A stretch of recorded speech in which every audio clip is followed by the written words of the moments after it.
Hey folks, it's Kerry with 401k Dexter's here. Just coming back home from getting 4 brand new tires put on the pickup truck. Just turned 203,000 miles on my pickup and had to get a new set of tires all the way around.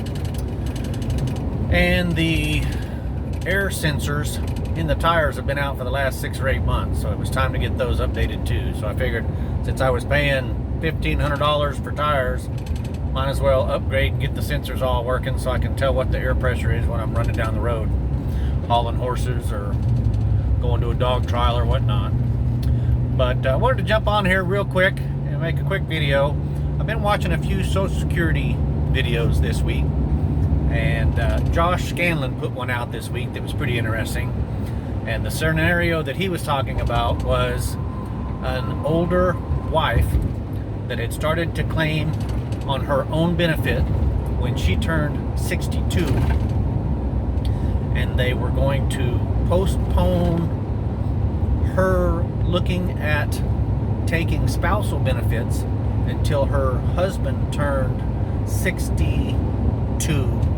I think the wife was, say, 5 years older, so that would put her at her full retirement age, i.e. 67, when her husband turned 62 to claim.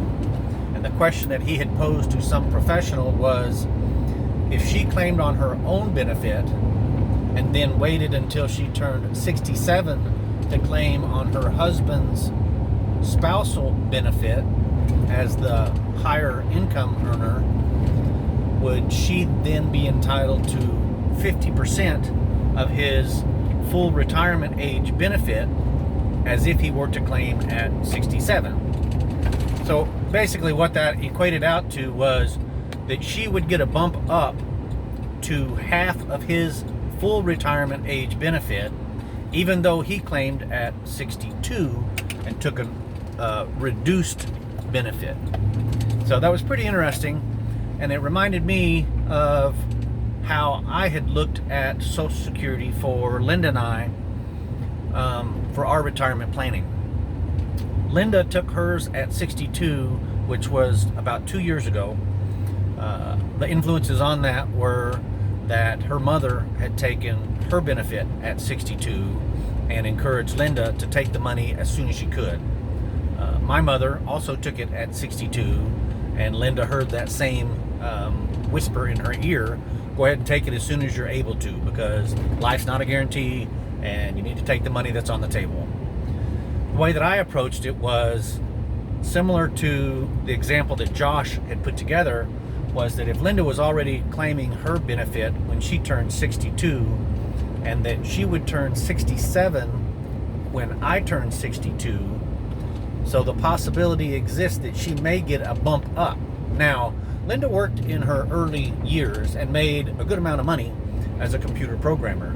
So her benefit, while she didn't work and was a stay-at-home mom for the last 20 years, she does have a decent Social Security payout. So with her 2% increases, that might push her to more than what my 50% benefit would be at 67. So we'll let her go ahead and claim at 62, and then our plan is to look at what our finances look like. Look at what our drawdown on our account has been from the time that is now until when I turn 62. I'll be 59 in November of this year, so I've still got 3 years to decide if I want to claim at 62 or if I want to push that back. The reasons that I would push that back is, in the event something would happen to me, I would want Linda to have the higher benefit of Social Security. So if I were to die and she were to take the higher of either hers or mine, I would want that benefit to be as high as possible. But again, I'll have to look at what the market does. I've actually created a nice spreadsheet that assumes a certain amount of return on our investments and a certain annual drawdown. And while a lot of people will look at the break-even point on Social Security, the difference between 62 and 67, as being somewhere in the 77 to 78 year range. The way that my numbers work is that because I would be drawing at 62, the drawdown on my retirement account would be a lesser amount than if I were to wait till 67 and draw 5 more years out of the account. But again, it's going to take a consideration at the time I'm approaching 62. So all those things are individual decisions that you make, and you should do those wisely and with a lot of research.